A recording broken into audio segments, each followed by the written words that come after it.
The voice from the basement in a quiet town in Vermont.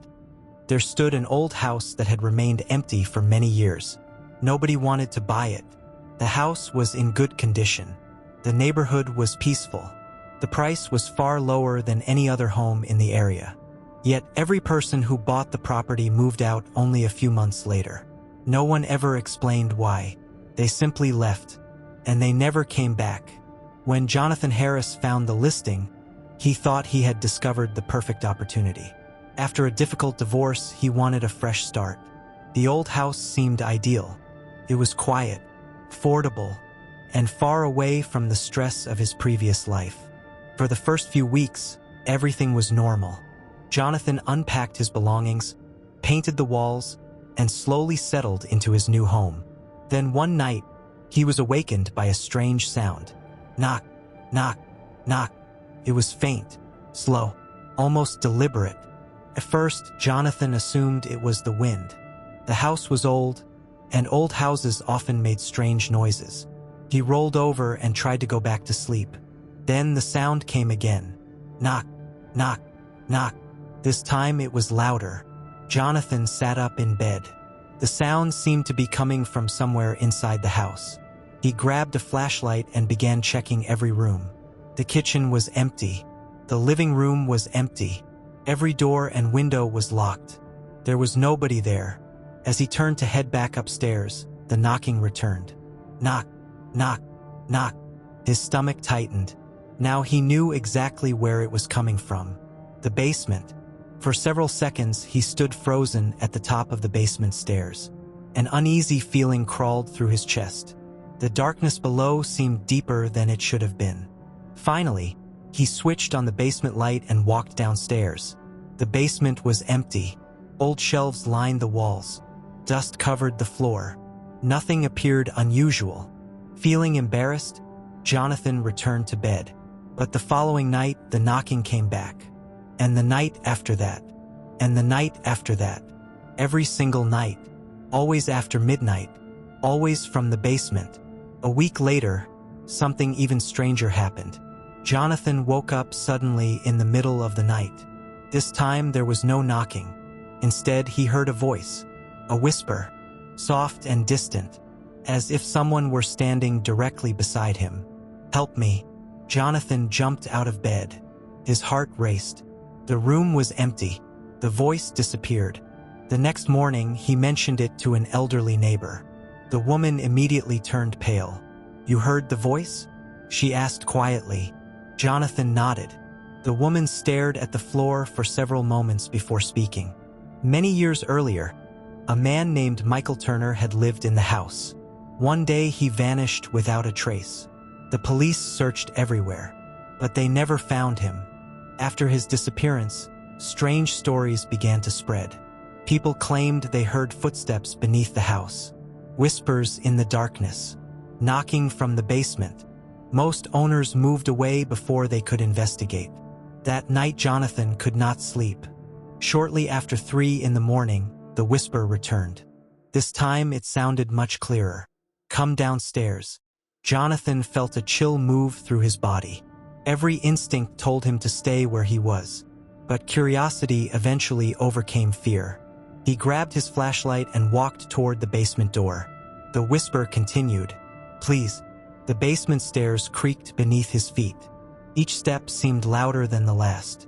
When he reached the bottom, he swept the flashlight across the room. Nothing. The basement looked exactly as it always had. Then his light landed on the far wall. Jonathan froze. There were words scratched into the concrete. Deep scratches, as if someone had carved them with desperate hands. He moved closer. The message contained only 2 words. Help me. Jonathan's blood turned cold. Suddenly the basement light went out. Darkness swallowed the room.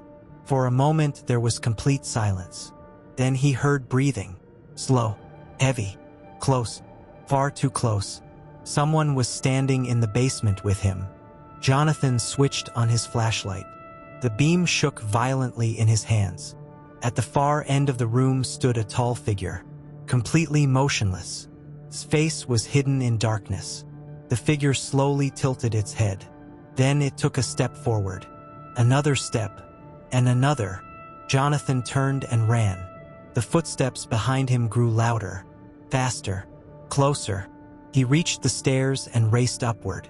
Just as he slammed the basement door shut, a terrifying scream erupted from below. The sound echoed through the entire house. Jonathan locked the door and spent the rest of the night sitting in the kitchen with every light turned on. The next morning, he contacted a construction company. He wanted the basement examined. A few hours later, workers discovered something hidden behind the concrete wall. A sealed chamber, one that had never appeared on the original building plans. Inside were human remains. The remains had been there for decades. After a lengthy investigation, authorities confirmed the identity. The remains belonged to Michael Turner, the man who had vanished all those years ago. After the discovery, everything changed. The knocking stopped. The whispers disappeared. The strange feeling inside the house was gone. For the first time, the home felt peaceful. But even now, years later, Jonathan occasionally wakes in the middle of the night. And sometimes, in the silence of the darkness, he hears a faint voice somewhere deep within the walls. A voice whispering only one word: "Thank you." The Watcher in the Woods deep in the forests of Oregon. There is an old dirt road that does not appear on any modern map. Locals call it Hollow Creek Road. Most people avoid it after sunset, not because of wild animals, not because of accidents, but because of something that watches from the trees. A man named Ryan Mitchell learned about the road while working as a delivery driver. One evening, after finishing a long shift, he was looking for a shortcut home. His phone lost signal in the mountains, and the navigation system stopped working. The only path ahead was a narrow dirt road disappearing into the darkness. Ryan hesitated. Something about the road felt wrong. The forest was unusually quiet. There were no birds, no insects, no sound except the engine of his truck. Still, he continued driving. For several minutes, everything seemed normal. Then he noticed a figure standing among the trees. At first he thought it was a deer, but as his headlights swept across the forest, he realized it was a person. The figure stood perfectly still. Watching him, Ryan slowed down. The stranger was unusually tall, far taller than any normal person. Its arms hung almost to its knees. Its face was hidden behind the darkness. A chill ran through Ryan's body.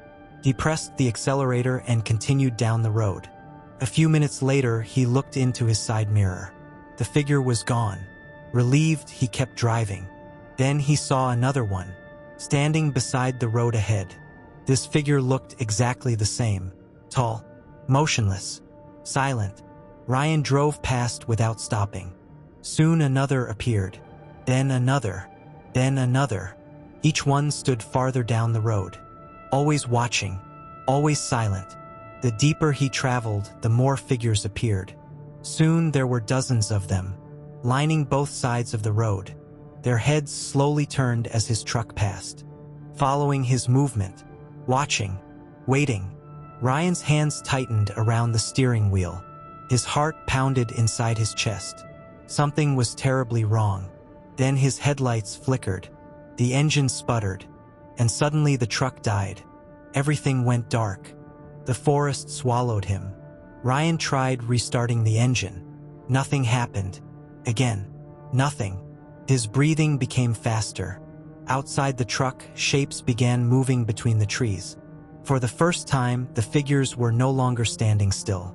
They were slowly walking toward him, one step at a time. Crunch, crunch, crunch. Dead leaves broke beneath their feet. Ryan locked the doors. Not that it would help. The nearest figure reached the edge of the road. Moonlight illuminated its face. Ryan wished it hadn't. The thing had no eyes, no nose, no mouth, only smooth, pale skin stretched across its head. Yet somehow he knew it was staring directly at him. The creature raised one long arm and pointed toward the forest. More figures emerged from the darkness. Dozens, maybe hundreds, surrounding the truck. The windows began shaking. Tap, tap, tap. Long fingers touched the glass. Then every creature stopped moving. The forest became silent once again. A voice whispered from somewhere outside. "You were not supposed to find this place." Ryan spun around. No one was there. The voice came again, this time inside the truck. "You saw us." The temperature dropped instantly. Frost formed on the windshield. Ryan could barely breathe. Then, without warning, the engine roared back to life. The headlights flashed on. The creatures vanished. Every single one. The road ahead was empty. Ryan slammed the accelerator and sped away. After several minutes, he reached a highway. Traffic moved normally. The nightmare seemed over. But when he arrived home, he discovered something strange. The side of his truck was covered with handprints. Hundreds of them, long, thin, and far too large to belong to any human. Ryan never returned to Hollow Creek Road. But even now, years later, he sometimes wakes in the middle of the night. And standing outside his bedroom window is a tall shadow watching him from the darkness.